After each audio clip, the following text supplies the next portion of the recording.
plus long nom, c'est méthode L'Oréal. Ah, ben oui. C'est quoi ça?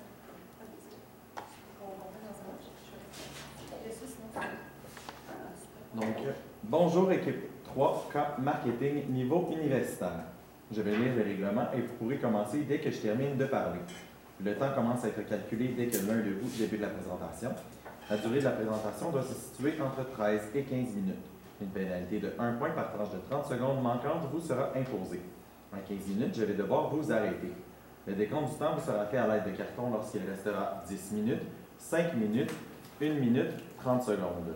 Le décompte des 10 dernières secondes sera fait à l'aide de mes mains. Lorsque votre présentation sera terminée, les juges auront droit à une période de questions de 5 minutes. J'invite maintenant les juges à se présenter. Bonjour, mon nom est Marie-Thérèse, je suis présidente directrice générale de Synchronex. Bonjour, Stéphanie Voyant, je suis chargée de projet de communication chez Synchronex. Bonjour, Michel Javert, consultant d'Institut Bas, mais également coach en entreprise en domaine. Enchantée. OK, parfait. Donc, bien, merci à vous de nous recevoir. Donc, Synchronex, on va passer tout de suite dans le feu du sujet. Synchronex, pour nous, ce que ça a représenté, c'est 3 mots qu'il faut toujours se retenir, soit performance, accompagnement et innovation. La mission, améliorer la compétitivité des entreprises et des organisations québécoises par l'accompagnement et les innovations. Pour nous, c'est important que cette mission-là soit claire, puis qu'elle dirige aussi tous nos axes de communication, toutes nos communications qu'on va faire prochainement. Parfait. Donc, on a vu une petite analyse un peu dans les documents qu'on avait, puis on a ressorti en fait des forces de l'entreprise qui étaient déjà bien ancrées. Donc, premièrement, avec les différents domaines avec lesquels vous faites affaire, c'est-à-dire, par exemple, l'agriculture, on voyait les technologies, l'aérodynamique et tout, bon, on a dit que l'entreprise, en fait, elle est multidisciplinaire, donc elle touche un petit peu en fait, à des PME qui travaillent dans différents domaines. Puis, ça, on considérait que c'était une force parce que c'est intéressant, ça fait de la variété pour l'entreprise. Puis, on a remarqué qu'en fait, elle était déjà bien implantée et était fonctionnelle. Donc, il y a 59 centres déjà qui fonctionnent bien un peu partout au Québec. Donc, déjà là, les centres volent leur projet, puis ça va bien. Puis aussi, avec les démarches qui avaient été faites dans le passé depuis 2016, donc les changements de nom, les gros re-questionnements sur, en fait, est-ce que l'entreprise vraiment l'image qu'elle projette en termes avec son logo, avec son nom et tout, est-ce que ça reflète bien sa mission, sa vision? Donc, nous, on a ressorti que c'était une compagnie qui était proactive, qui était à l'affût, puis qui voulait vraiment s'améliorer, se développer en temps. Donc ça a une force pour s'améliorer. Puis dans les faiblesses, bien en fait, à travers les lectures, on a vu que les 59 centres, il y avait chacun leur identité qui était particulière, puis qui était à eux, puis que c'était pas très uniformisé. Donc ça fait partie d'une faiblesse, sachant que c'est important qu'il y ait toute la même identité qui se rapporte au réseau. Puis le nom de la compagnie, comme on a vu, il ne reflète pas la mission et la vision. Donc, Synchronex, ça ne dit pas exactement ce que ça fait, puis ça n'a pas l'air nécessairement de ce que vraiment la compagnie fait. Donc, ça fait partie d'une faiblesse. Merci.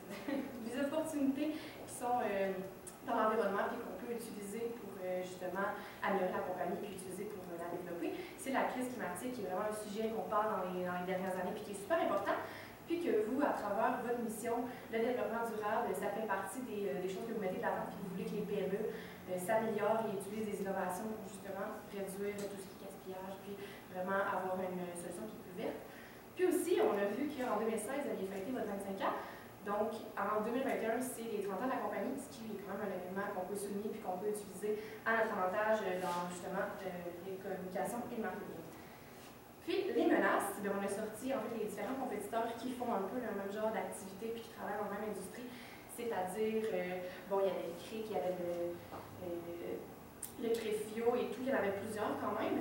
Il y avait le centre universitaire, le réseau des centres universitaires, il y avait aussi l'équivalent qui était Accès-Tech avec le gouvernement canadien.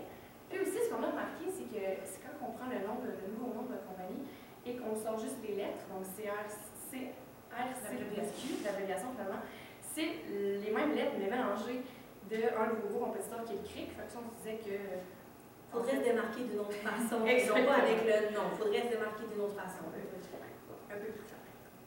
Parfait. Moi, je vais vous parler en fait de vos clients. En fait, comment nous on le perçoit, qui pourraient être des clients potentiels, justement. En fait, bien sûr, il y a les PME, qui est une très, très grande partie de votre entreprise.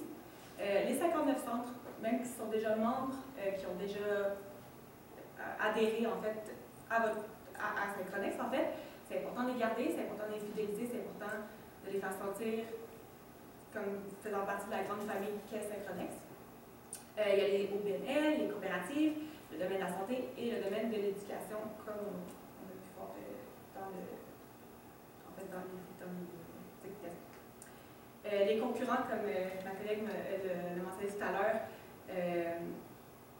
sont présentés ici, Réseau de recherche universitaire, le CRIC, l'UNO, le CFRIO, Tech Accès Canada, entreprises privées, et vous avez dit que vous travaillez justement en collaboration avec Québec Innove.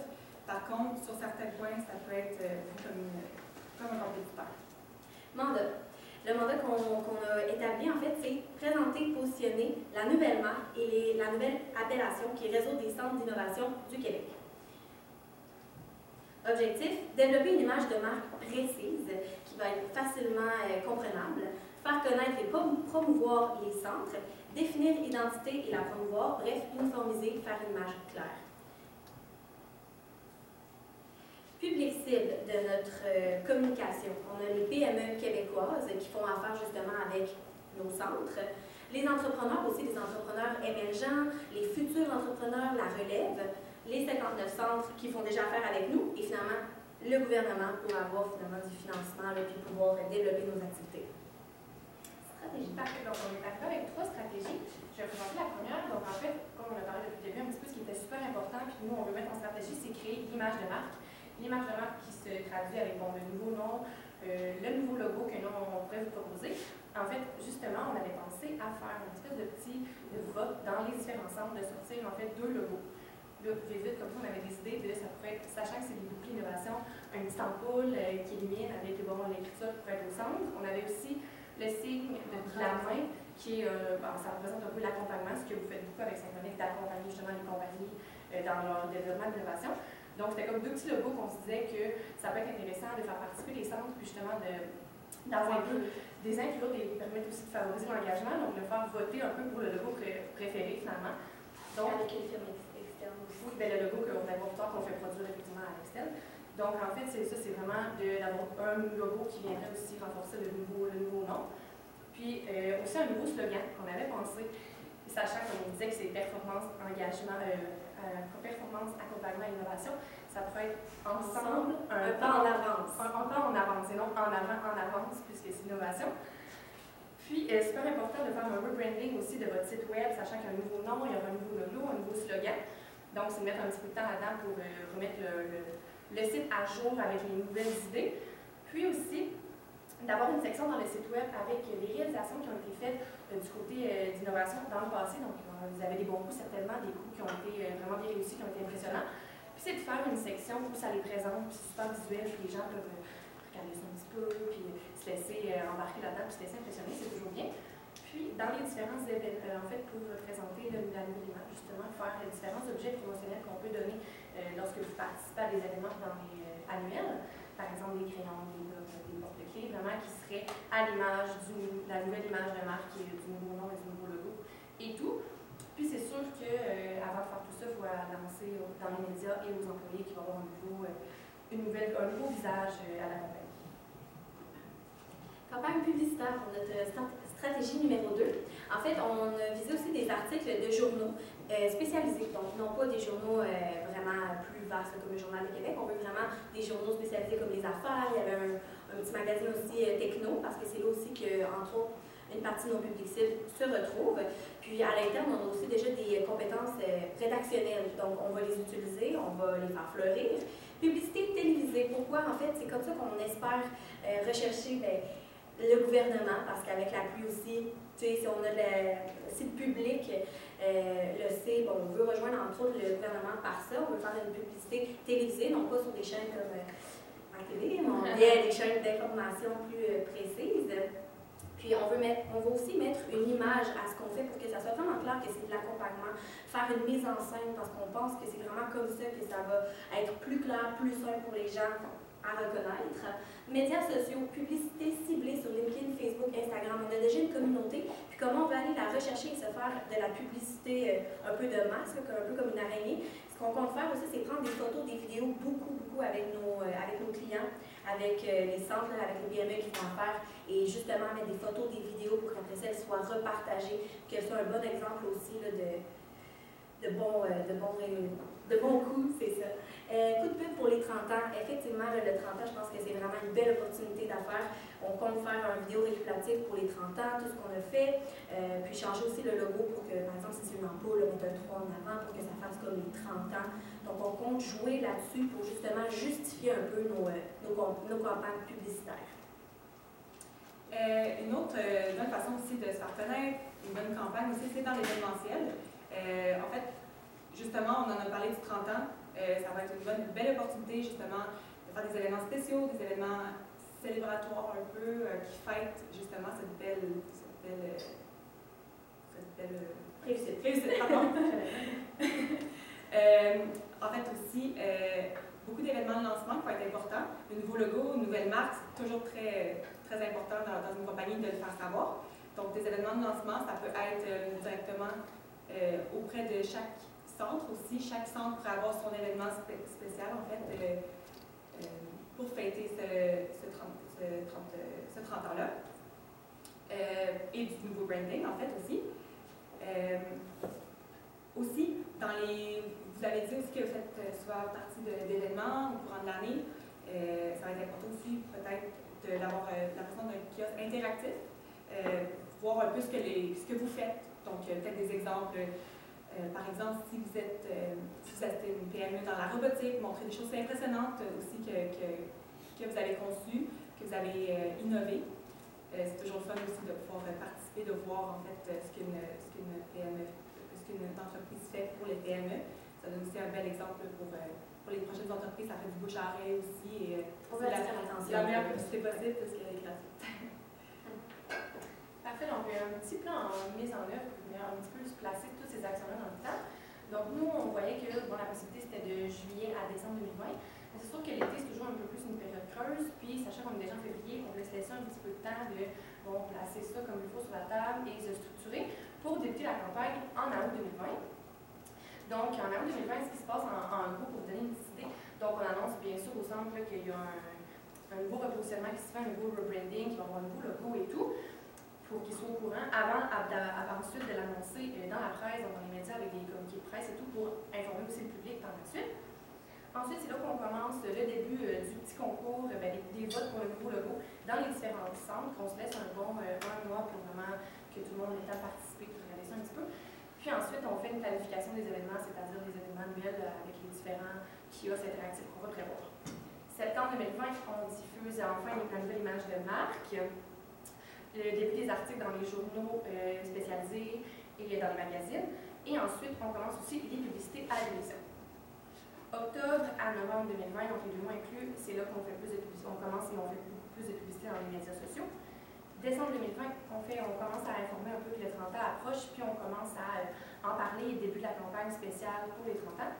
Et c'est là qu'on diffuse aussi les vidéos qui avaient été préparées à l'avance, promotionnelles justement sur les différents réseaux sociaux, des vidéos qui présentent un peu ce qu'on fait en images et tout.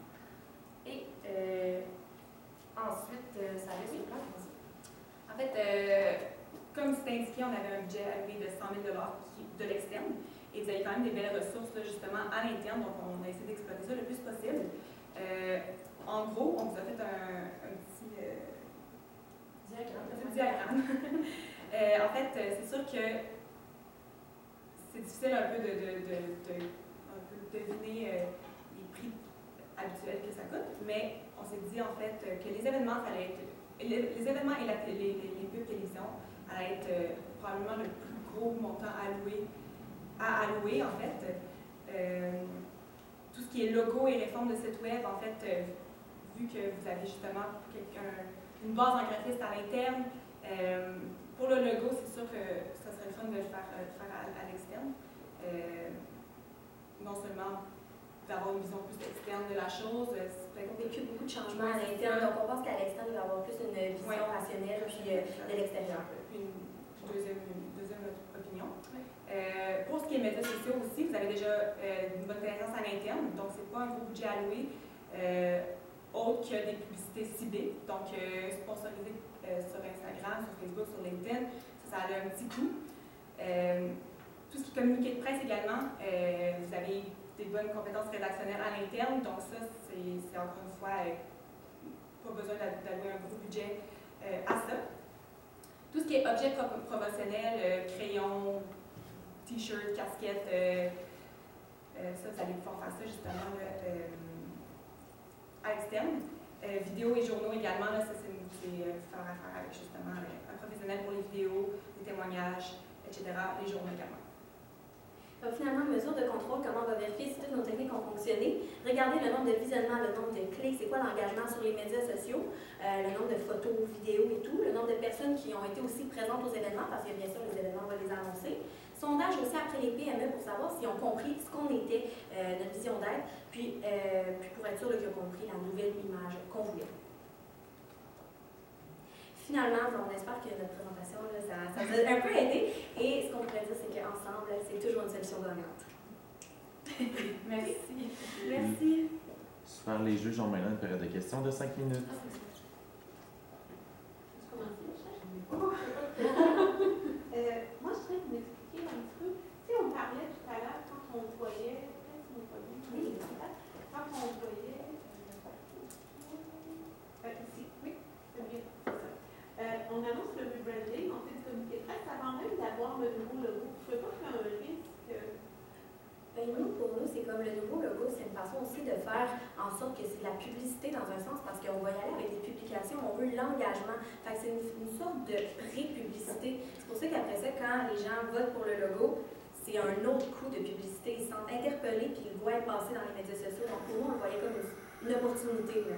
Puis surtout aussi, en communiqué de presse, le rebranding, c'était aussi beaucoup d'annoncer qu'il va avoir un rebranding qui va arriver. Donc, je disais, là, nous, on a un Synchronix et tout, et puis c'est pas, ça ne fait pas vraiment, justement, la compagnie, c'est quoi. Donc, on vous annonce que prochainement, il va y avoir une suite à ça, puis qu'on va faire un rebranding. C'était surtout dans ce sens-là, comme tu disais, d'annoncer que plus tard. Puis ensuite, justement, le début du nouveau logo, et là, tout à coup, tout en rebranding-là sort. Donc, c'était comme pour l'annoncer. Construire une petite excitation de faire ça. Je trouve l'idée excellente, mais dans le contexte où on a déjà changé le nom il n'y a pas très longtemps, d'étirer l'idée qu'on ne sait pas encore comment on va s'appeler, tu trouves qu'il y a un danger par rapport à ça? Ben, c'est plus comment on s'appelle. Ben là, ouais. Ben, c'est plus pour le logo. Nous, on avait pensé à communiquer, oui, dire comment on s'appelle, mais l'image, vraiment, le logo, le slogan. Tu sais, le nom, ça, on peut l'afficher dans un communiqué de presse, ça reste d'information rationnelle, mais plus notre vision d'être puis qui on est. Ça, c'est bonjour, on change, voici notre nom, mais restez à l'affût pour L'image de marque. l'image de marque. Et non de cacher le nom. Le nom est dit dès le début, là, mais c'est plus la suite des choses.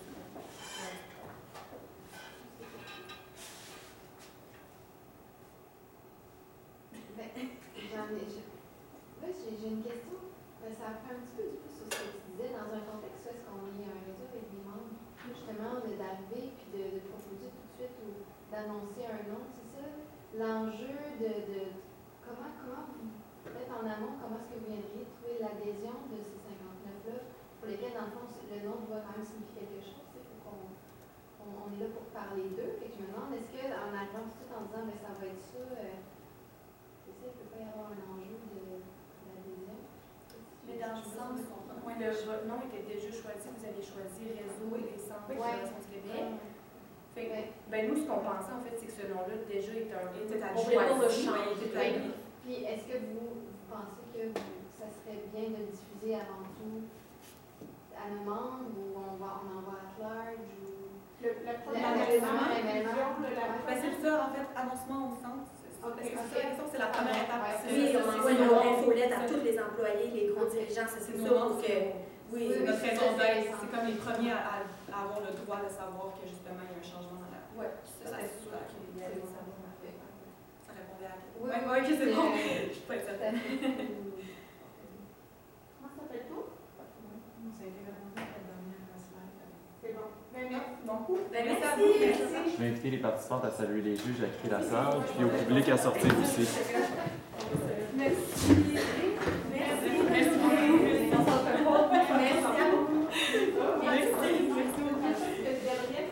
Émilie Jade.